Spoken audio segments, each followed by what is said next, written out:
जब उसका टेंडर ही नहीं हुआ प्रोसीजर के थ्रू, हमने कोई सहमति नहीं दी किसी साइन से, तो थर्ड वैल्यूएशन की रिपोर्ट कैसे आ गई? या तो मुख्यमंत्री कार्रवाई करे अपने जिला प्रशासन पर, नहीं तो वो इस बात का स्पष्टीकरण दे कि भैया इस तरीके की अफवाह ये कैसे फैला रहे हैं। क्या पावर ग्रिड क्या जो दिल्ली का जो जिला प्रशासन एडमिनिस्ट्रेशन है क्या गुलाम हो गया उसका? और किसान भी जो एसटी लाइन से पीड़ित है वो भी जिला प्रशासन के यहीं पहुंचे। हम यहाँ से जब तक रेट तय नहीं होगा हम यहाँ से नहीं जाएंगे। डीसी ऑफिस में भारतीय किसान कामगार अधिकार मोर्चा के सैकड़ों किसान प्रतिनिधि पहुंचे।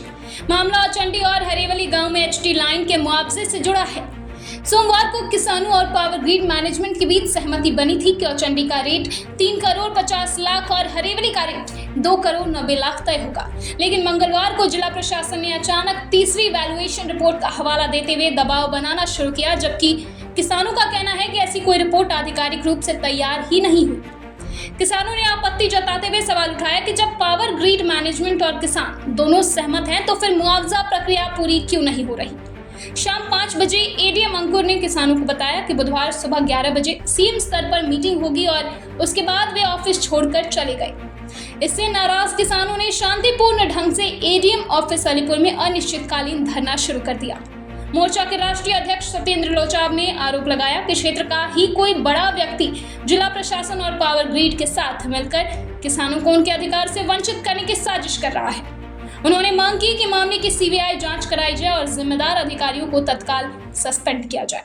3 करोड़ 50 हजार की 290 के करीब हरेवली की बन गई। एडीएम ने नोटिस कराया, मेरे को पर्सनल पावर ग्रिड के डीजीएम ने भेजा कि भाई 11 बजे की मीटिंग है, सभी किसानों को लेकर और उनके साइन कराकर सहमति कराकर यहाँ पहुंचे।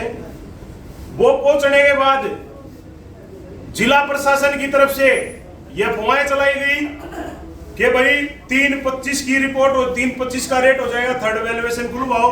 किसान असहमत है।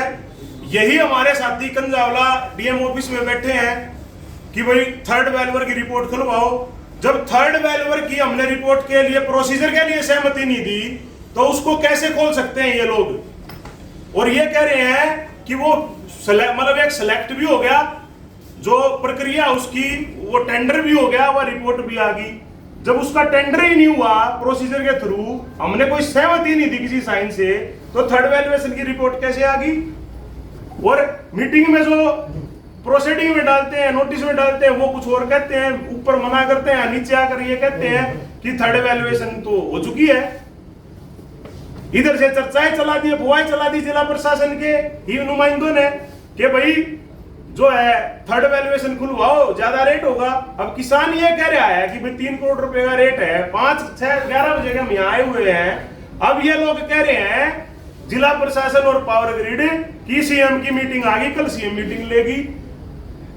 थ्रू पॉलिसी जो है, पॉलिसी जो कहती है जो सेंट्रल गवर्नमेंट की है, वो ये कह रही है कि भाई आप लोगों ने जो है एक रेट पे सहमति करनी है पावर ग्रिड के साथ। पावर ग्रिड सहमत, हम लेने में सहमत, तो फिर इसमें बीच में जिला प्रशासन का सीएम का क्या रोल आ गया? सीएम का नाम लिया गया, या तो मुख्यमंत्री कार्रवाई करे अपने जिला प्रशासन पर, नहीं तो वो इस बात का स्पष्टीकरण दे कि भैया इस तरीके की अफवाह ये कैसे फैला रहे हैं। क्या पावर ग्रिड का जो दिल्ली का जो जिला प्रशासन एडमिनिस्ट्रेशन है क्या गुलाम हो गया उसका?